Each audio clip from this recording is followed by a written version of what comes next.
The idea is that we help people to sharpen their weapons, learn how to use their tools better. When they go into the arena, they have more success. They live a longer life. They have less stress, they have less anxiety. We didn't grow up in a digital era, they have. So I feel that it's, our role as educators, as teachers, as parents, to allow them to be able to expand their thinking, not put our limitations on the children, because their world is going to be very different to the world that we grew up in and what the world is now. Yeah. And how great if we can give them that gift. The one thing that's more terrifying than a parent facing some sort of adversity or going through something uncomfortable is forcing their kids to do it. I know. And if we can just realize that's what we're doing when we don't have the courage to face our own problems.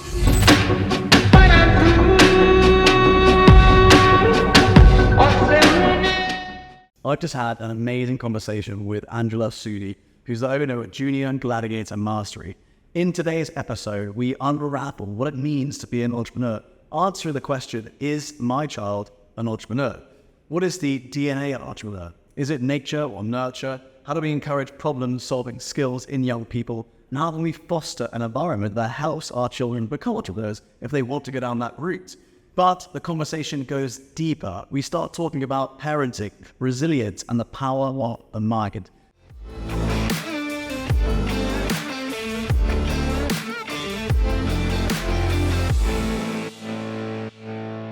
So welcome, Angela, to the Warrior Academy podcast. Thank you for having me. It's a pleasure to be here. We have had many chats in the past about all the amazing work you are doing. For anyone who isn't aware of the work you're doing, especially with parents and kids, could you give us a bit of an insight? Absolutely, I'd love to. So just a bit of a backstory. We've been here in Dubai now for the last 14 and a half years, my husband and I. And we are entrepreneurs. So we've gone through the whole entrepreneur's journey, building multiple different businesses along the way. And then about 5 years ago, a lot of what we do was consultancy. So going into businesses, teaching them about sales and marketing, soft skills, telesales, how to build relationships, how to close more deals. But when you're doing things like that, you're selling your time. So you can only see so many people. So we decided to launch a workshop or an event for entrepreneurs and business owners to teach more people about the soft skills that we would do on a one-on-one basis with companies. So we'd have maybe 20, 30 people that were also entrepreneurs would come, and then we'd teach them the kind of skills and the lessons that we've learned. A lot of it's, based on our own mistakes that we've made along the way, which I'm a huge advocate for failing and learning from those failures, which I know you talk about also in your podcast. And then we could reach more people. And then, those events, those workshops were moving very nicely. Along comes COVID, and, that kind of stopped the events for a while. And then post-COVID, we decided to start them again, but we rebranded everything. So before the events were called 8 to Late, we started at 8 in the morning and we went on sometimes till 2 or 3 o'clock in the morning. But we wanted to have a stronger brand, and the whole gladiator theme is very precious to Darius and I. Our first ever trip was to Rome when we first met. We fell in love in Rome. We love history. We love the whole concept of gladiators and what gladiators stand for. And for us, we kind of liken that to business. So, as a business owner, in the past, in the days of the gladiator would go into the arena and they would be forced to fight. And they'd have weapons. They'd have swords and shields. And what happened if they didn't learn to use them properly? Well, they wouldn't last very long in the arena. Now, in modern day, we're still gladiators. We're still going out there every day. We're still fighting in the arena that we call life. We just have different weapons. We have mobile phones. We have iPads, we have our mind. But what we say is that if you don't learn how to use these skills that we have correctly, you're still dying every day in the arena. It's just a very long, painful, slow death. So the idea is that we help people to sharpen their weapons, learn how to use their tools better. And then when they go into the arena, they have more success. They live a longer life. They have less stress. They have less anxiety because life is more of a flow. So how the kids program came about is that during this program of the adult events, many adults would come and say, oh, I just wish there was something like this available for me when I was a child. Why do school not teach you about being an entrepreneur or financial literacy or how to master your mind? And other people would come and say, is there anything like this for my kids? Can I send my kids to the Gladiator Mastery program? Well, no, because it's for adults. And the content is for adults. So we sort of sat down and said, well, if there's a need for this, then why don't we build something that is child-friendly? We can teach the principles of business to children. What do we learn from business? We learn how to be resourceful. We learn critical thinking. We learn problem solving. We learn that failure is a good thing. Thomas Edison, I always refer to him, when he learned how to finally turn the light bulb on, he was in an interview with a reporter, and she said to him, how did it feel to fail 1,000 times? And he said, I didn't fail. I learned, and this, I learned 1,000 times on how not to do it. It's such an example, isn't it? It's setting an example, so for me, and what I've learned over doing the children's events is that you'd be surprised how many kids here in this region have already got their own businesses, age 7, age 8, age 10. It's amazing. It's a very entrepreneurial city. It is. And I think it attracts a lot of expats who want to explore that side of them, or they're attracted to the potential out here of what they could build. And it's just got a very entrepreneurial vibe, I would say. I mean, I grew up in the countryside, and Me too. I mean, which countryside did you grow up in? Lancashire, cows and sheep. Oh, right, yeah, it's basically the same, but just a different part of the country. And so, Wiltshire, Somerset, the only real entrepreneur I met would probably be the post office owner, who was more of a sole trader than an entrepreneur, right? If you look at entrepreneurship, it's about taking financial risk in order to grow something which potentially you've created, and bringing an idea through creativity to market. Tend to be very creative people, and so that could be quite different to sole traders. And so I just didn't grow up with that around me. Me as well. And you didn't have that around. Well, my dad was an entrepreneur, but he was a failing entrepreneur. So we had lots of ideas, and they never sort of came through. So it's that creative side. This is the thing I identify with entrepreneurship, is you can have all that creativity, but unless you've got strategy, it doesn't matter. It's just wasted. Exactly. And you really need to have the balance and the help and the support of a mentor or a course or an education in order to bring that to fruition, right? 100%. And you need a mentor, somebody to help and guide you, because you don't have all the answers.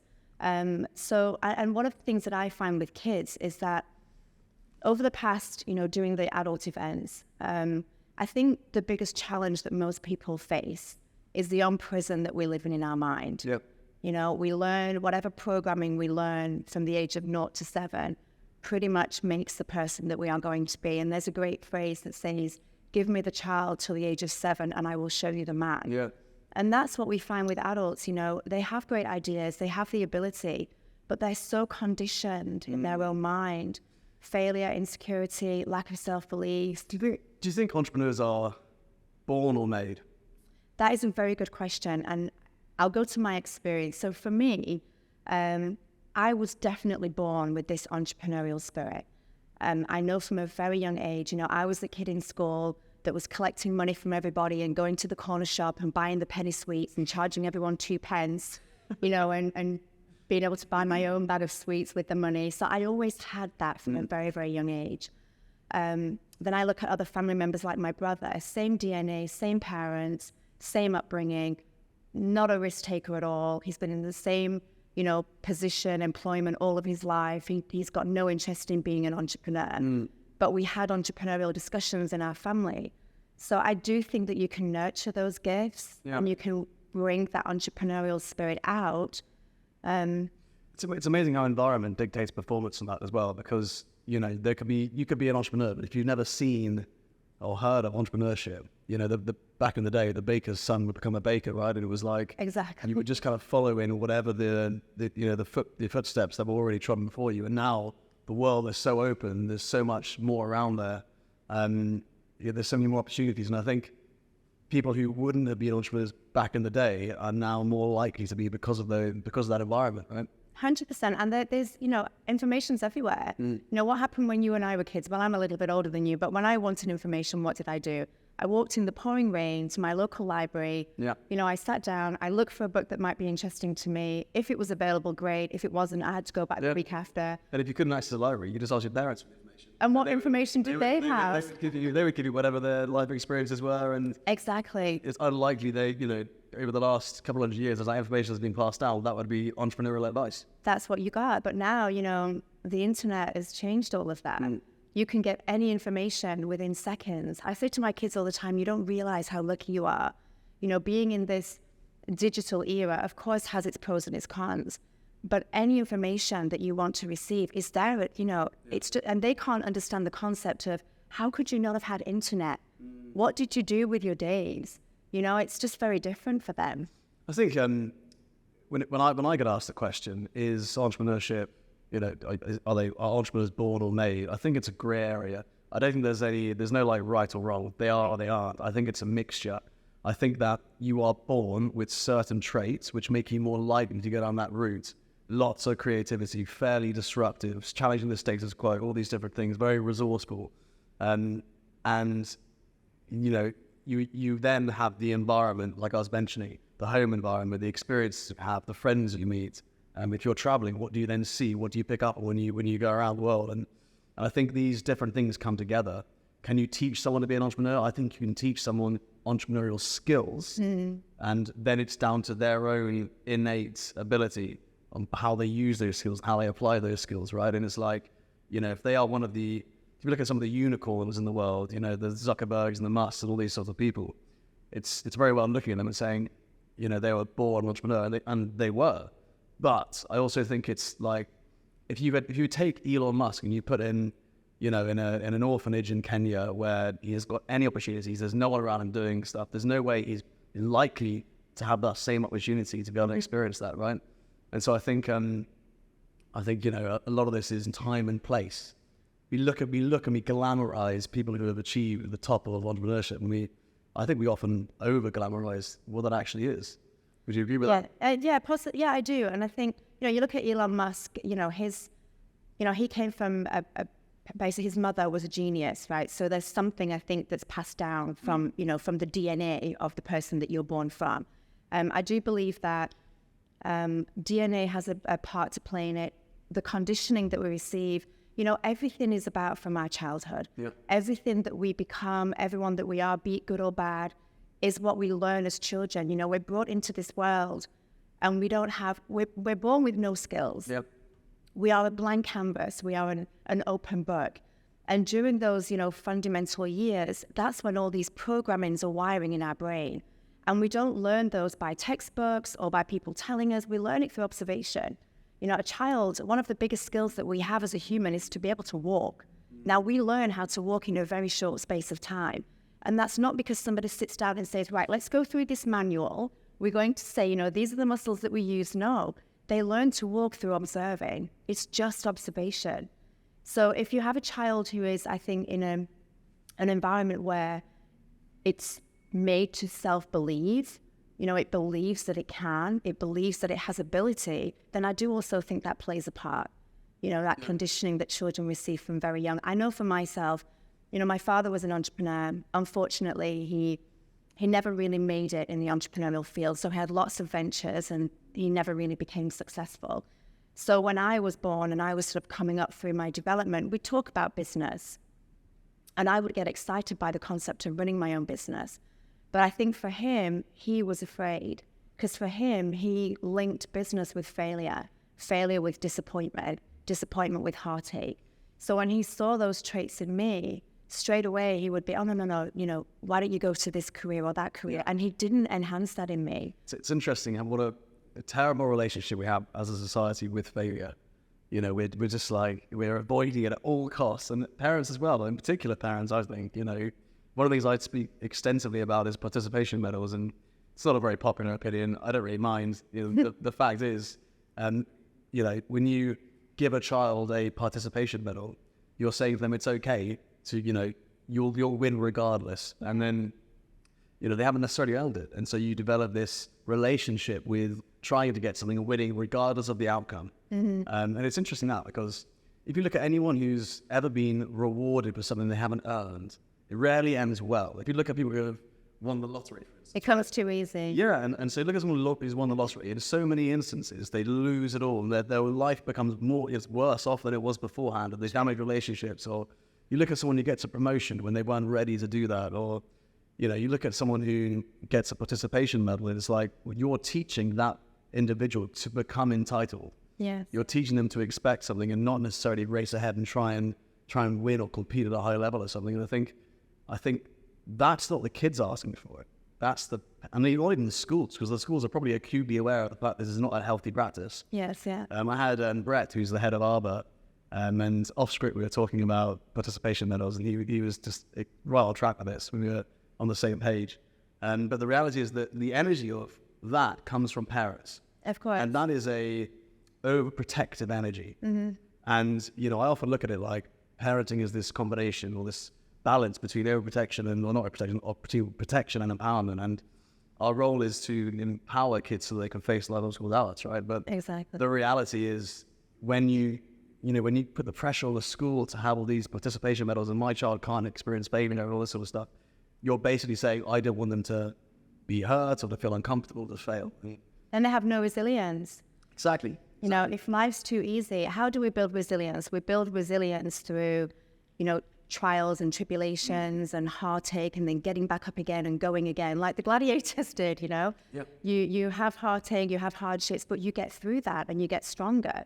If life's too easy, then what happens when something happens? How do we deal with that? We don't have the structure in place to be able to cope with something that... So I'm a firm believer, yes, as parents, we have to educate our kids, with the knowledge to make them whole and healthy, but we've also got to allow them to make mistakes. They have to be able to fail because they have to learn how to come back from that. So the key thing here is teaching kids the power of failure. Absolutely. And one of the things I say in the Warrior Academy is, when kids are competing with us, I say you earn your losses. Like for you to actually lose, you've earned the chance to do that. Wow, great. Rather than looking at it like, oh, I've lost. It's like you've earned that loss. Wow. You've now, it's like another notch in your belt. That's empowering. Yeah, it's the next step. You earn that loss. Next one, you might earn that loss, and you earn that loss, and then you win, right? But it's a case of, everything you do, you earn that by showing courage, by turning up and participating, and that's where you should be rewarded, or the courage for doing that. I love that. There has to be a separation. It's interesting. I guess, it's funny how when we try and make the perfect life, I feel like we overemphasize the wrong ingredients, right? And we're all about trying to make life as happy as possible, and we want happiness, and we've got to be happy. I just don't think life's about being happy. I think it's an important part of it, but I think ultimately, fulfillment and meaning is what we want as humans, and happiness is like this fleeting emotion that we go through in the process of getting that. And the opposite of happiness is sadness. Yeah. So what you're saying is, if you're not happy, then you must be sad. Right. It's the sort of opposite. Yeah. Well, we don't have to be happy, but we can. And it's like a dog chasing a tail. Right. Yeah. You're never satisfied. You're always chasing. Absolutely. And rather than putting all the focus and attention on meaning and passion and purpose, and I think that the greatest fulfillment a human being can experience is service to others. And for me, if I had to summarize entrepreneurship in like one sentence, it would be exploring your full potential to serve mankind. And I love that. And that's beautiful. One thing that I find, extending on that with kids, this is one of the reasons I love working with kids so much.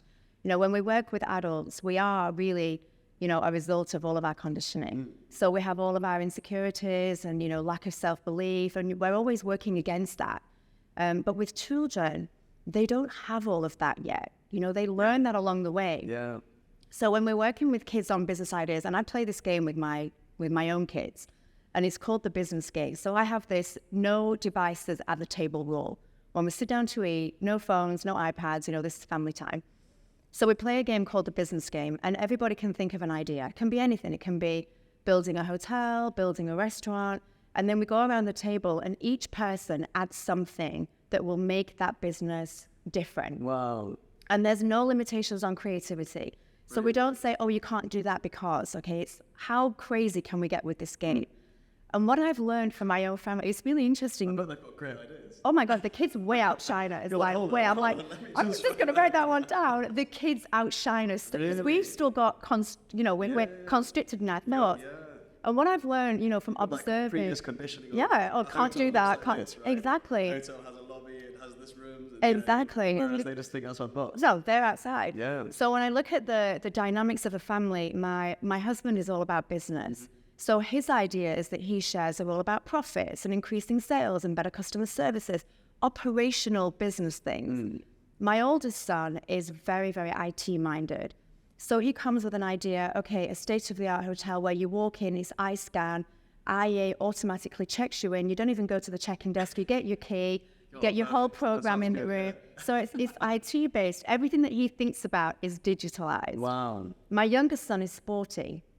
So we walk into the hotel and there's your personal trainer and there's your personal program, and they do a blood test on arrival. You know, I'm obsessed with food and health. So I have my organic garden, you know, and then you start to understand through a game how your family thinks. This sounds like the sort of hotel you might find cropping up in Dubai, doesn't it? Probably will be, yeah. The Saudi residences. Yeah, if you see the Saudi residences, it's been designed by the kids. You mix all those ideas together and you've got an incredible hotel. You got a perfect hotel. But it's really nice to see that creativity of the kids. You know, they don't have the same constraints that we have. Yeah. And I see that with the children. When we're doing, you know, the events with the kids and we go into schools and we talk to the kids about entrepreneurship, they have a very different way of thinking than we do. Yeah. You know, their brains are wired differently to ours. We didn't grow up in a digital era. They have. So they're not linear thinking. They're very expansive in the way that they think. So I feel that it's, you know, our role as educators, as teachers, as parents, to allow them to be able to expand their thinking, not put our limitations on the children, because their world is going to be very different to the world that we grew up in and what the world is now. Yeah. And how great if we can give them that gift. That's a great way of looking at it. That's such a fantastic exercise to do with kids at home. You know, even if they're not going to go from there, it's just to think creatively is such a superpower, isn't it? I wonder if there's the parents watching this and they're wondering, how can I tell if my child is an entrepreneur or not? Because, like we said, growing up, there wasn't a route. Like when I grew up, it was school, A levels, uni. It was like the university treadmill. The question was not, do you want to start this business or learn about that? It was, which university course do you want to study? True. And so everyone just tend to go along this kind of treadmill, I call it, where it's like you end up there and, you know, and now there's loads more vocational things available, and, you know, you can study and learn a trade, or you can do this at college or whatever, right? But there hasn't been, still from what I'm aware of, any kind of structure around developing entrepreneurial skills, because let's face it, 10% of the students or 20% might be entrepreneurial, but that's all relative to the focus on education. Sure.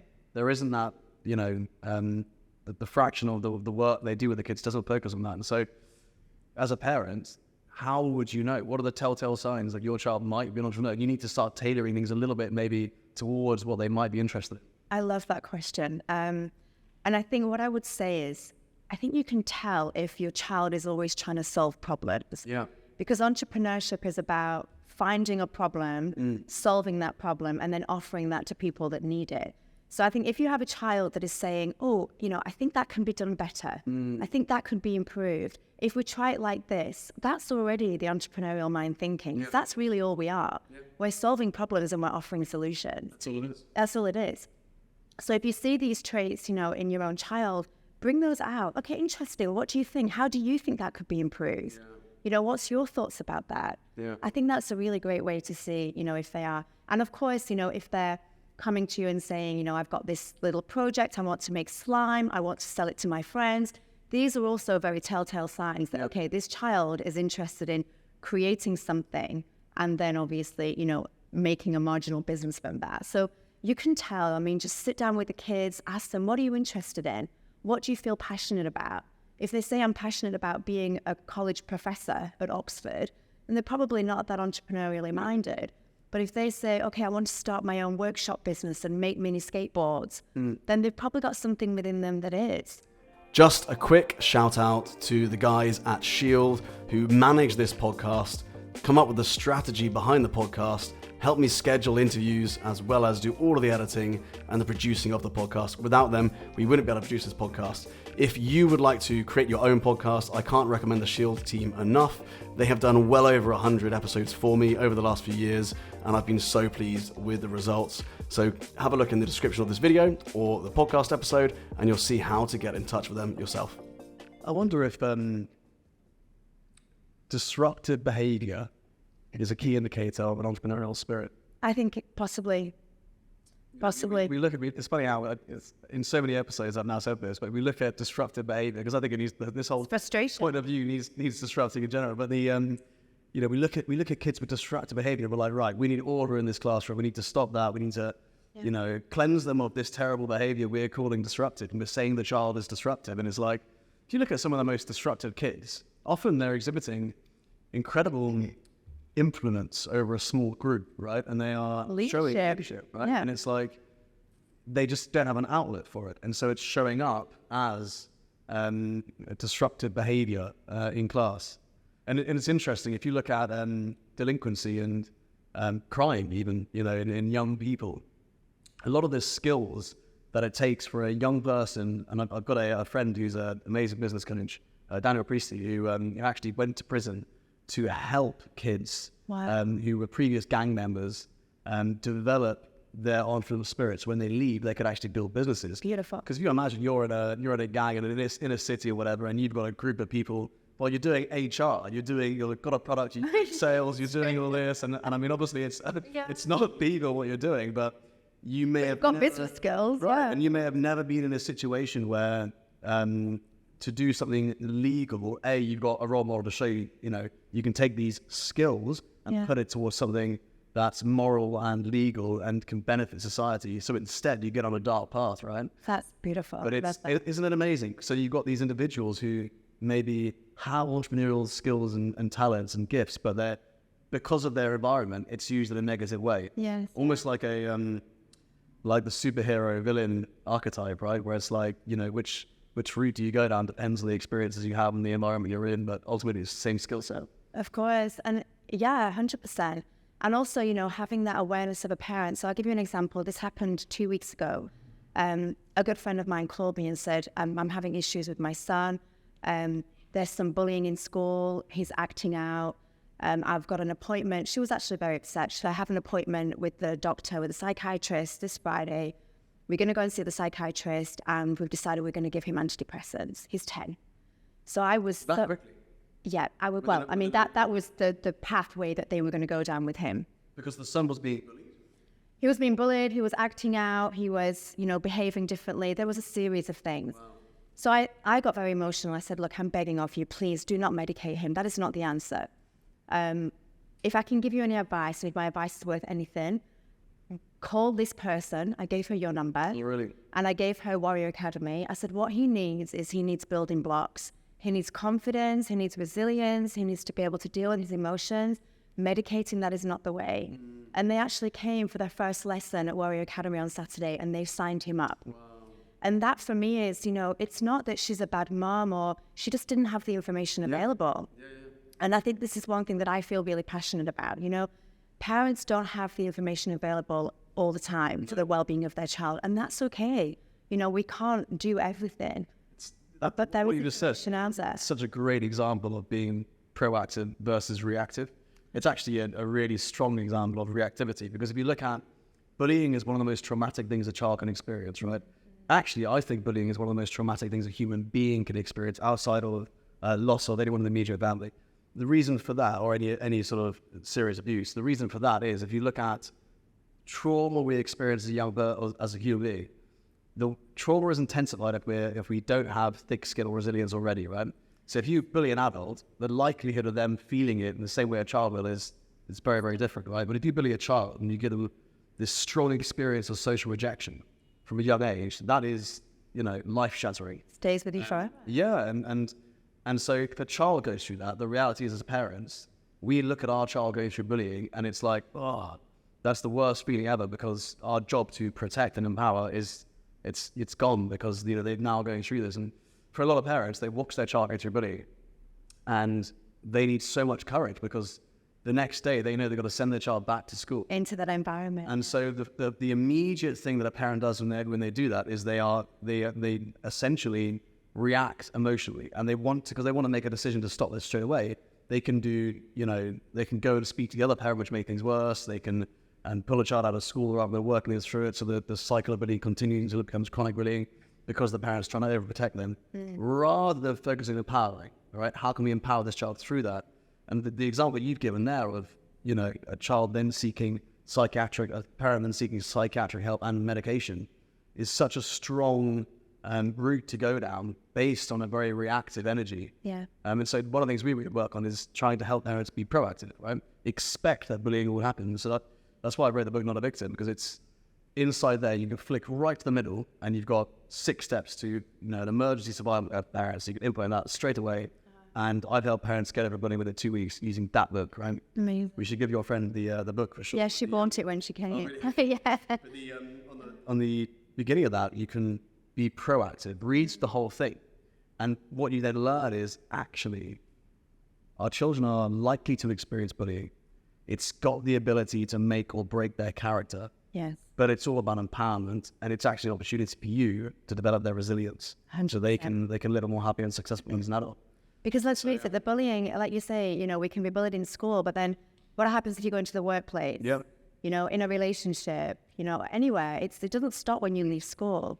No. And I'm with you. You can remove the child from the bullying situation, but you can't remove bullying from their lives. No, and what you're teaching, for me anyway, I think, the moment we reach for medication, there's some areas where, of course, we need to have medication, but I do believe the body has an immense healing capacity where we can self-heal, we can self-regulate. We are the only species alive that has the ability to be able to self-regulate. And if we learn how to do that and we learn these skills, then we can apply that to any element of life. It doesn't have to be just bullying. Yeah. It can be the loss of a parent or the loss of a relationship, the loss of a job. There's a lot of chaos in the world right now. It can be building that resilience to be able to deal with what's going on around us. For me, it's life skills. I think if you can learn those life skills, and medication, for me, is not the way. Not with a child. There's other ways that we can. It's a last resort, isn't it? It's not. It's not it shouldn't be the first route. Like, this is what we need to do now. Yeah, it's a really massive topic, but I've had so many people come to me since I wrote the book. So many people I speak to, I said, I've gone through bullying, and it's just like everyone's been through it, and it seems to be this reality of being a human existence, which we're just so uneducated on, and we have no idea, and we're all so reactive, and it's like, oh my God, my child's being bullied, I've got to pull them out of school, I've got to do this, I've got to be reactive. We teach our kids to cross the road because we expect them to be in a situation where they've got to cross the road on their own and there's cars coming. And they can be safe. Right? And this is how I see bullying. It's like there's cars coming all the time. Your kids need to have the skills to look left to right, know when to cross, how to deal with someone who's on their phone, when they're driving, when not to go, when to go, how to look after themselves and keep safe without mum and dad there. And so, it's just amazing to me how little focus is placed on it. And I've always said, look, if I was in charge of the educational system, bullying would be a class, not bullying, anti-bullying would be a class, or bullying awareness would be a class every, 30 minutes at the start of the day. Just that focus on understanding why it occurs, where the energy comes from. The bully's not a bad person. It's all about perception, developing body language skills. Yeah, and not, not to discriminate the bullies. Like, if a human is mean to another human, it means that they're in pain. Something is going on inside of that person that makes them be cruel to somebody else. So what's happening in your life? What are you having to deal with that's making you behave in this way? How can we work with that? How can we deal with that? Not chastising, okay, that's it, you're an outcast, the system is all wrong. It's about finding out, what are we going through as humans? What trauma are we dealing with? It's all energy. It's all energy. It's not even about the people. If you're stoic enough to step back, and I see it in the with adults in the playground, that kind of playground energy, and I'm like, wow, there's so much work to do, internal work for some of these parents to do, where they start to they see some parent as a threat, so they start to have little comments or gossip to try and, reduce the status of that parent within the playground community. Oh my God. It's amazing when you watch it. It's like, as adults, we're just basically big children. And then what are the kids learning? Right. Monkey see, monkey do. Yeah, exactly. One of the most amazing experiences I've had from a perspective point of view was I had a child, as a 9-year-old, and we were helping them, mentor them through bullying. And they were going through, bullying for a good year or so. So borderline chronic bullying, because it was showing up in other places in their life as well. And so that often then stems to a victim mentality. But anyway, we worked on the 6 Ps, the non-victim system. The first step is perception. And that's understanding where bullying comes from and all this sort of stuff and why it exists. And you replace fear and intimidation with empathy. And so, if you can teach that first lesson, your child goes to school without worrying, without being scared, looking at them and like, I see you, I understand where this is coming from. I see that you're scared, there's fear and so this... And not loses the power. But the beautiful thing about this example is this 9-year-old mentored their bully through bullying. Wow. Can you imagine that? Oh, I've got goosebumps. Imagine the 9-year-old having the emotional regulation, but the emotional awareness to go to school, not at 9 years old, to look at their bully who's been picking on them for ages, and to be filled with empathy rather than fear, and see through all the stuff that parents can't even see through. Have done the inner work to be in that place and look at the bully and basically ask them if they're okay and mentor them through it. Well, I have shivers. Right. And that's how it should be, right? This is the power of understanding your emotions and that to me is, true character development is not avoiding your emotions. It's understanding what they are, where they come from, and mastering your emotions, right? That is true character development, and it gives you such a strength. Yeah, no, I love that. We talk about this during the junior program. We do a whole section on mindset. And we talk to kids, because kids don't know what is an internal dialogue. What is that voice in my head? And we all have it. Where does that internal dialogue come from? Yep. What is that internal dialogue saying to you? Is it saying positive things or is it saying negative things? Now we know that, 75% of our self-talk is negative for all of us. So what is it saying? How can we reframe that? Well, let's have an awareness when that negative self-talk comes. How can we change it? How can we make it more empowering, more positive? But again, self-awareness, again, is something that I think is a topic that is not really talked about enough in schools. Yeah. Understanding your feelings are normal. Anger is a normal emotion. It's not bad to feel anger. Anger is a normal human emotion. But why do you feel angry? What can we do? It's an important emotion. Look at society, and we, anytime there's something like anger, we immediately put it down to a negative experience or a negative emotion. When really, you need anger in order to be able to stand up for yourself, in order to exhibit force to protect the people around you, whatever it is, right? The gladiator needs anger in the arena before. Yeah.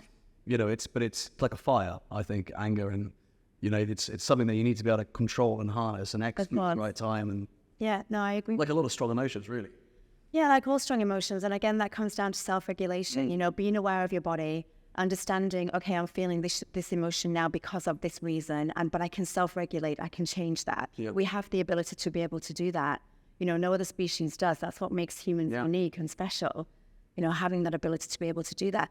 I think one of the biggest problems that I see in the whole entrepreneurship world is that, there's chronic stress, and I'm sure you see this too. As primates, our fight or flight was there to protect us. Okay, saber-toothed tiger is coming. Send the blood to the arms and the legs, take it away from the brain and the digestive system, and let's run. Let's get away from danger. But now, in today's society, we're all into this chronic stress all the time. Yeah.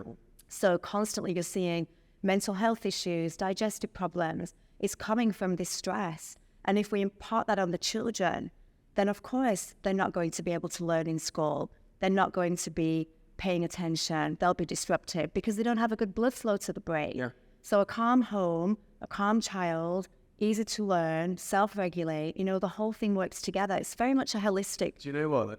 I love the way you put that, because it basically, one of the biggest issues I've got with how we approach things in the West is this disconnect between the mind and the body, right? And the reality of, psychosomatic diseases, and the fact that if you're stressed, it's going to show up as IBS, or you're going to potentially get stomach ulcers or even cancer. And I think that a lot of the diseases we experience are caused from the psychology of what's going on behind the scenes. And it's, it's very clever how you put that there, because it basically backs it up by science, right? It's like you go through something, that is the impact of the blood flow and the way that the body processes it then turns into this. And, I've had so many people who've cured physical diseases and ailments by working on their mind. And it's, I think one of the interesting things about that is, especially when it comes to chronic things, you can create a disease for yourself in the mind, of course, and it manifests, it comes to reality, and then you identify with that disease. People who've got chronic this or chronic that, and so they become that. And it's like almost like trauma bonding with yourself. It's like you can't get out of it until you then fix your head. It's biological. It's all biological. When we think negative thoughts or we are in a negative stress response state, we are releasing chemicals into the body. It's biological. Yep. You know, once we can understand how the body functions, how the body works, then we can work with these methods to be able to calm the system down. Once the system is calm, I have a friend, I was just in Italy for 2 days with Bruce Lipton. Don't know if you've heard of Bruce Lipton, and Greg Braden. These are two scientists that also work like in the whole spiritual realm. But they're all about, you know, how we can literally change our genome from the power of our mind by changing the chemical compound in our own body. We can change through epigenetics, our physical system. We can cure disease. We can get rid of cancer. We can get rid of mental health issues. But it's all about understanding what's going on inside, not the outside world. The outside world is just a response of what we're feeling within us. Yeah. And once we master that, then, you know. I think it's, you know, a great example of that is if you get the terrible news that you've got cancer, you're going to get out in 1 or 2 You see it as a death, you know, what's it as a death? And person A would look at it like, that's it, I now identify as someone who's got cancer and this is the reality and I've got to, you know, I've got now got to live with whatever time I've got left.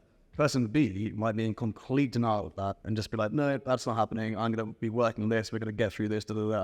And I really believe that if you are person B, the reality is that you will either extend your life by a lot longer or even cure yourself of the disease you've got, whereas person A would accelerate it. Yeah. You know, because your body basically accepts what it's been given. And a lot of this is to do with the mindset and how the mind then, you know, your hormones change, your psychology changes, everything around you changes in order for you to fit this new route you decided for yourself. You know, and I remember when I was given the news that I could never walk again after the base jumping accident in 2014. And I was in that denial route. I was like, you know, they said you can never walk again. And I was like, when can I jump again? You know, when am I when's my next parachute jump? And the, you know, it's just a case of when am I going to get better? And, you know, all the time they were like, you know, we need to have a talk. We need to sit down and you're never going to walk. You're never going to run. And, you know, all this sort of stuff. When I started walking, they were like, okay, well, you're still going to live with pain the rest of your life. And I was like, and I started not living with pain. And, you know, it's amazing how the mind, you know, it really is the master of your destiny in a lot of ways. 100%. And you're a walking, talking, you know, piece of evidence for that. There was a study in America that showed, adoption. So children have gone into a family that have a history of cancer. And, you know, various generations before died of cancer. The parents also got the same cancer. The adopted child then got the same cancer as the parents. There's no DNA. There's no genome. There's no DNA. There's no connection. Again, it all comes down to mind, and you've proved that. You know, you were told, my mum the same. She had a huge stroke 4 years ago, and the doctor said to her, well, they said to us, she'll never walk again. She's going to be in a wheelchair for the rest of her life. But she's like you. She said, who are they to tell me I can't walk? I will. Now, she walks with a stick and she's very unsteady, but she's on her feet. Yeah. You know, she's not laying in a bed. But I do think it takes mindset. And many people will, as you said, if you say you've got cancer, you've got 3 months to live, many people, after 3 months, that's the end. Do you know what? It's so much to do with the environment you're in. So yes, that's the individual can say, this is what I believe. But there'll be so many times where that individual goes through a low time where that then gets questioned, right? And they can easily slip. You know, I was lucky in the fact that my family were all behind me. My mum was a physio, and she was like, "No, we're going to get through this. Rehab every day, you know, all this sort of stuff."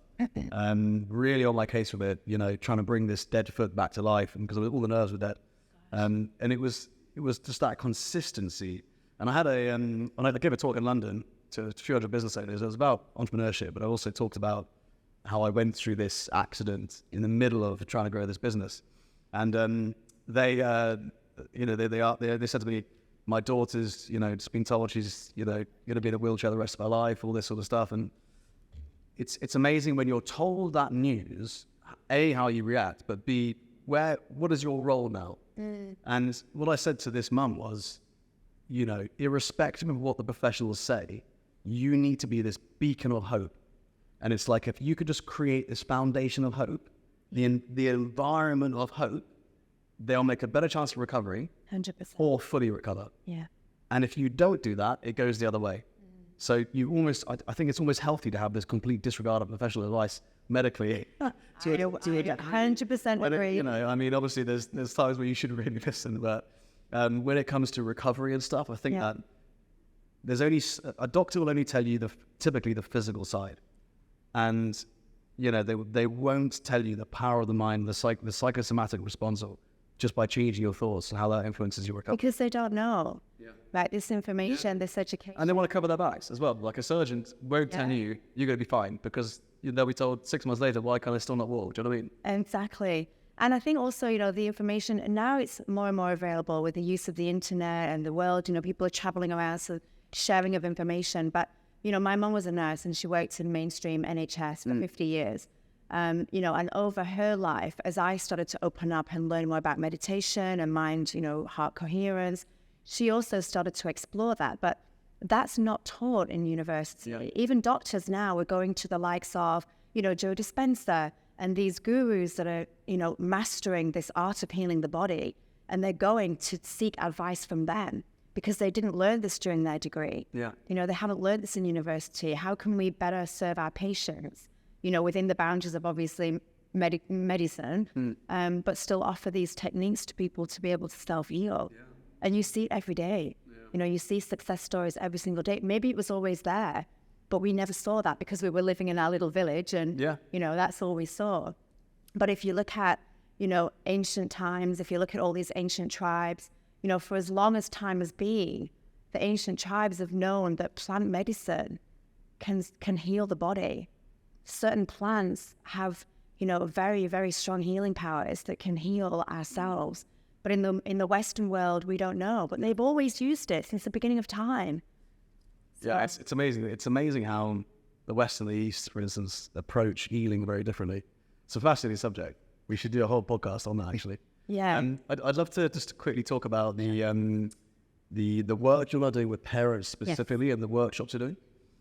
Okay, so the parenting workshops really came about because, you know, as parents, and, you know, I can talk from my own experience, we parent our kids with the limited resources that we have. We learn from our own parents, we learn from our aunts, our uncles, the system, but there's a lot more information out there, and parenting's a minefield. You know yourself, just when you think you've mastered parenting, the next phase comes up, and then it's a whole new learning lesson. Yep, I see that like martial arts. It's always something else to learn. It's like a journey of self-discovery. Yeah, you got it, and then then the terrible twos come. You think then something else comes in, and then you're like, okay, they're going into school. Are they going to be bullied? Will they make friends? And then they're a teenager. And then they're a teenager, and that's a whole new, you know, kettle of fish. You work your way up the belts, just like you work your way. And also, here's the thing: I've got 2 children. One's teens, and one's, you know, still in primary. I parent them very differently. It's not a one, you know, fits all when it comes to the kids. They learn differently, they behave differently, they accept knowledge in a different way. So I think as parents, you know, we really are masters of so many skills, but we can't know everything. So the idea behind the workshops is that we can bring industry experts in that are specialists in different fields. Maybe it's nutrition, maybe it's wellness in the body, maybe it's about keeping the love in the relationship alive between mum and dad. Because a happy mum and dad is a happy child, and we get so busy with working, with dinners, with activities, with school runs, that sometimes we forget to take time for each other. So there's so many facets to, I call it supercharge your parenting. You know, learn the skills that you need to learn to be the best parent that you can. Brilliant. And I don't have all those skills, but there's different people in different fields that do. So every week we'll have a different speaker that will come in, share wisdom, share knowledge, but also build a community for parents. Parenting can be lonely. You know, we don't have our cousins and our aunts and our uncles. We're all expats here. Yeah, we're expats. Sure. It can be a very lonely place when you're a parent, you know, when you're going through. And you know, that support network. You don't have the support network. And for some reason, people are conditioned to not ask for help. You know, they don't want to say, I'm struggling. You know, my teenage child is suffering from anxiety, or, you know, what can I do? It's this, you know, this image of everything's perfect, you know, my life is perfect, this image that we portray. But in actual fact, we're all really suffering in some way or another. Yep. And I think if we can just learn from each other, like they used to, you know, in the ancient times of tribes, learn from each other, build a village, you know, that's supporting it. Absolutely. Thinking that we should just crack on it. I feel like a lot of parents feel like they should know what to do. Yeah. You know, and one of the things I always say is there's no guidebook to parenting. It's no manual. You know, and it's just, this is why I say a lot of parents are just winging it. No one really. We're all just winging it. Yeah. Everyone's just trying to, every parent's winging it while also trying to understand. Like we don't, we do. Process their own trauma from childhood. Exactly. Figure out how to be an adult and also. Yeah, exactly. It's amazing, isn't it? And again, that, you know, that going back to that, it's like, one of the because we're talking about bullying and trauma as well, and one of the way in which that relates to parenting, I think, is fascinating, because I think to be a parent you need to have so much courage, and I think it's your duty to have so much courage. And the reality of that is, and I had a quote the other day which was something along the lines of, if you know whatever monsters you choose not to fight for yourself, you pass on to your kids to fight. Whatever. You just gave me the shivers. Stop giving me the shivers. You gave me the shivers. Yes. Yes. You know, insecurities you might have, whatever it is. Yes. If you don't learn to overcome them, your kids are going through it. Absolutely. And that's terrifying for parents. The one thing that's more terrifying than a parent facing some sort of adversity or going through something uncomfortable is forcing their kids to do it. I know. And if we can just realize that's what we're doing when we don't have the courage to face our own problems. I 100% agree. Yeah, absolutely. We'll wrap up there. That Amazing. was such a great chat. If anyone wanted to get in touch with you or to find out about the workshops or the work you're doing with the Kidpreneur stuff, then where's the best place to go? So we have a website, we have Instagram, and it's juniorgladiatorsmastery.com. Same name for Instagram, and they can find us online. So Amazing. We'll stick all the links thank in. you. Thank you so much. Amazing. I've really enjoyed this. Thank you so much.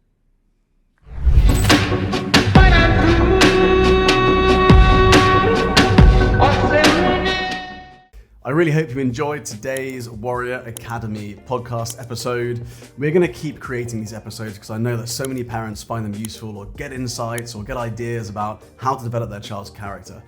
But it all comes down to the 3 C's: confidence, conduct, and concentration. So if you want to get a deep insight into the levels of confidence your child has, the level of concentration they have, or the level of conduct they have, so that you can actually put a score next to it and then work towards increasing those scores like we do in the Warrior Academy, then I'd love to invite you to fill in the Breakthrough Area Assessment. It takes about 5 minutes of your time, and you will get a personalized PDF report on your child's 3 C's. To access the Breakthrough Area Assessment and find out your child's 3 C's score, all you need to do is go to www.breakthrougharea.com.